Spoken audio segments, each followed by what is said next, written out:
त्याचबरोबर गिरणी कामगारांना देखील आता तुम्ही विषय काढला म्हणून मी सांगतो, गिरणी कामगारांच्या बाबतीमध्ये देखील आपली बैठक झाली. कालिदास कोळंबकर इकडे आहेत आणि सगळे आपले मुंबईतले आमदार आहेत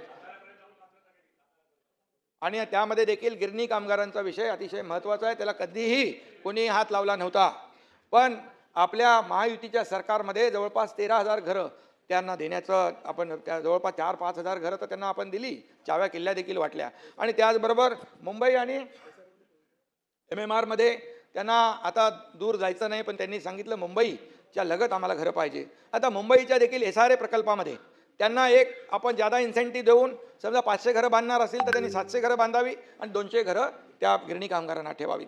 धोकादायक इमारती क्लस्टरमध्ये देखील अशीच उपाययोजना आपण केली, जादा इन्सेंटिव्ह देऊन त्यांना जादाची घरं जी उरतील ती त्यांना द्यावी. त्याचबरोबर PAP आणि यासाठी आपण जे राखून ठेवतो त्यातला 1/3 हिस्सा देखील गिरणी कामगारांना मिळाला पाहिजे, हा देखील आपण निर्णय घेतला आहे.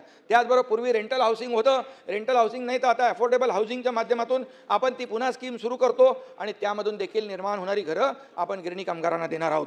आतापर्यंत गिरणी कामगारांच्या बाबतीमध्ये फक्त लोकांनी आंदोलनं केली, आंदोलनं करायला लावली, परंतु आम्ही प्रत्यक्ष त्यांना घरं दिली, किल्ल्या दिल्या आणि आता 1 लाख लोकांचा ॲपच्या माध्यमातून आम्ही सर्वे केला. आतापर्यंत अशा प्रकारचा सर्वे कुणी केला नव्हता, तो सर्वे देखील केला आणि त्याचा अधिकार जो आहे तो आम्ही त्याची जे गिरणी कामगार पात्र गिरणी कामगार या ठिकाणी किती लोक आहेत याची नोंद केलेली आहे. आणि म्हणून गिरणी कामगारांना देखील हे सरकार घरं दिल्याशिवाय राहणार नाही. वेगवेगळ्या माध्यमातून जवळ म्हणजे मुंबईमध्ये आणि मुंबई लगत ज्या ज्या ठिकाणी घरं निर्माण होतील, निर्माण करण्याचं आम्ही जे काही धोरण हे केलेलं आहे त्याला जादा इन्सेंटिव्ह देऊन, जादा FSI देऊन, अफोर्डेबल हाऊसिंगमध्ये ह्या सगळ्या गोष्टी ज्या आहेत या सगळ्या गोष्टी आपण या ठिकाणी करतोय. आणि म्हणून